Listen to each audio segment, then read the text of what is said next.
What evil prank have you pulled off? My coworkers in the Chicago office asked me to bring back a phone book and the hotel stationery from my business trip to Kansas City. They were preparing for another coworker's bachelor party for the night before the wedding. The groom was known for drinking to an extent that was considered legendary. After a night of drinking, he woke up on the morning of his wedding in a hotel room. He checked the nightstand and found the Kansas City phone book. The desk was stocked with KC stationery. His friends had clued the front desk staff in on what was happening and convinced them to answer his room phone good morning and welcome to the Kansas City Holiday Inn. It was 5 hours till the wedding, and he was actually only a couple miles from the venue. But the freakout was epic. This is sublime. I have an extra mouse in my desk drawer at work. I have the USB plugged into the docking station of the obnoxious guy a couple cubes away. On days he is particularly obnoxious, I will take out the extra mouse and move it around every few minutes. He has never realized, because it's plugged into the docking station and not his laptop. He has even had the laptop replaced. Never noticed. It brings me to tears silently laughing sometimes. I have to be careful not to overdo it. AHH the old wireless mouse. Nice work. I've posted this before, but I made a friend believe she was being followed by a garden gnome. For years. Many of her friends are involved plus other helpers. She shows up at a B&B in Scotland that we'd recommended, and there was a gnome in the garden, and it looked exactly like the gnome that had briefly turned up in her yard. Then she saw it on her way to work. Then in Provence and Germany, it really did look like the same gnome. It was. This kills the crab. I used to work for a cruise line. A passenger asked if the crew lives on the ship full time. I and my co-worker explained that no, the crew leaves every night to fly back to Miami and then returns each morning. She walked away satisfied. After that cruise was over, our manager was sharing the passenger evaluations with us and was confused about one in particular. It was a woman who had stayed on deck 14 and had complained that she couldn't sleep at night because of the noise of the crew helicopter. Fact 1. 200 crew do not leave every night, but do live on the ship. Fact 2. That ship didn't even have a helipad. Question. WTF was she hearing every night? People in school used to always take my Gatorade, so I took an empty bottle, filled it with dyed salt water, and let them take my drink. Not gonna lie, it was hilarious watching one person to spit salt water in the middle of class only for their unbelieving friend to do the same. They just take your Gatorade? #BULLIES. Picked out every last marshmallow from my sister's box of Lucky Charms. Then took a photo of me eating a bowl of Just Charms, printed it, and put in the bottom of the bag.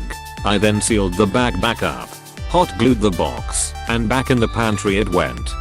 This isn't a prank, this is the work of Satan. It's tragically delicious.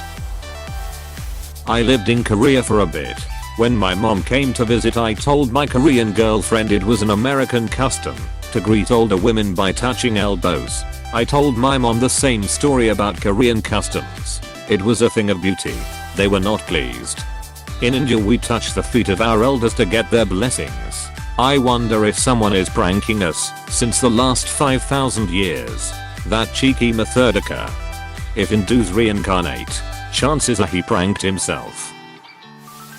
Over a decade ago I worked in the warehouse of a Guitar Center. We dealt with inventory, shipping and receiving. We had a dumpster behind the store in a shared parking lot that people would leave random things in, even though it was not a public dumpster. One day we found a broken beach chair in an open cardboard box. The box had a shipping label on it. It was left in such a way that it was easy to assume that the chair/box combo was left by the same person.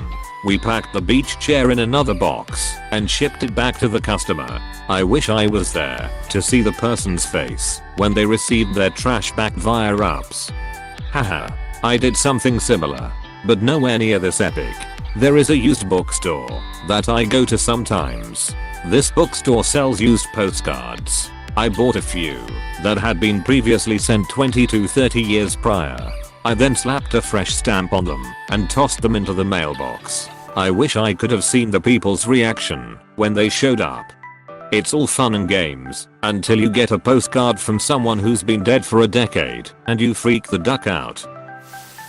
One night I replaced every framed object in my boss's office with a picture of me making a stern face. Posters, certificates, photos, etc.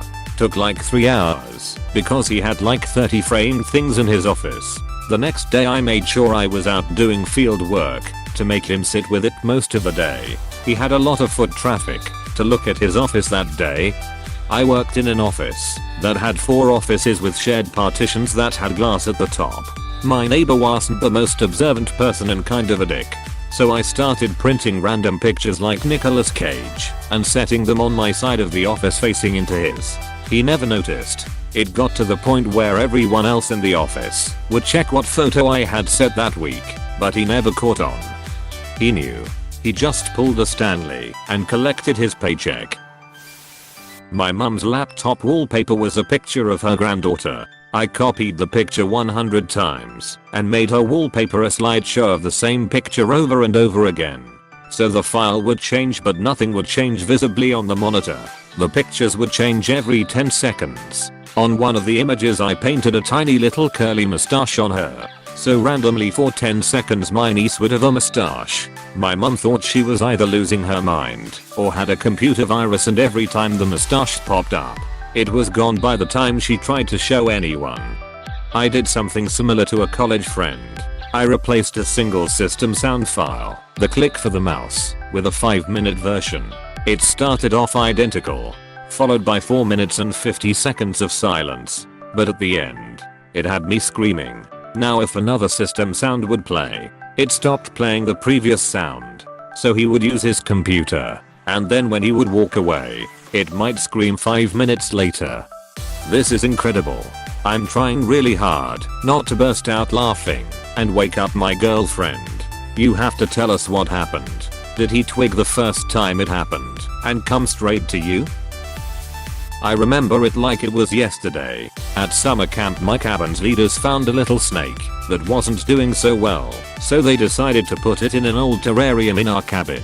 A few of the guys were nervous about it, so the next day, when the leaders decided the snake was well enough to release, I asked that they keep quiet about releasing it. When the other guys got back to the cabin and found no snake in the terrarium, chaos ensued. I thought my mom was cool with me having a pet snake. We went weeks without issue. So one night in letting it lay on my stomach while I watched TV, and at some point he decided to drop down and check out underneath the couch. His name was Breakfast. Kids are weird, and I say, oh man, Breakfast is under the couch. My mom was sitting maybe 15 feet away in our little office space, and she jumps up on the desk chair and starts screaming about the loose snake. Breakfast wasn't allowed out for TV time much after that. Not a prank I pulled off, but one I was victim to. My manager had left me in charge of the store when I was 16. Not legal, but that's a whole other mess. For a whole weekend. Saturday went well, and I was happy with how I went. Although my paranoid brain is always concerned about whether or not doors are actually locked. I'm the same with my house. But the store was worse. So I make my dad drive down to the store to double check that everything is okay. 15 minutes later I get a phone call from him saying, "Manager and the police are here because the door was unlocked and people were inside." Cue to me on the floor in tears hyperventilating, while my dad is telling my mum, who had since picked up the phone, that he was only kidding and that everything was fine. How to induce a panic attack 101. Welded a co-worker's boot to the floor. He had worn out the toe caps on his steel-toed boots while he was making a weld kneeling inside a large piece of equipment on steel. I put a small tack weld on his boot, so he had trouble breaking it loose and getting up. OSHA would like to know your location. OSHA would about die if they knew the degree to which industrial workers duck with each other. I watched a senior mechanic pour water down an operator's plumber's crack while he was in the cute admin's office on the phone with ours for a paperwork issue. Operator got him back by putting about a dozen large zip ties on the driver shaft of mechanic's truck and leaving some rocks in his toolbox. Working in a hot factory. Supervisor and job planner in this enclosed cubicle with a window AC unit in the middle of the shop. A nice 68 / in there while we sweat our ass off in 95 110 / F heat. Kinda hot and pissy and always flies around. I kept grabbing the flies alive. Walking into the cubicle to ask a usually legit question or say I'm just cooling off and opening my hand behind my back. I put 14 of those duckers in there in one shift. He never did catch on I was doing it, and the planner was pissed swatting around. There were so many flies in there. Supervisor was cleaning out every crevice thinking some food is supporting life now somewhere. You were planting bugs in their office. Soviet spies use flies.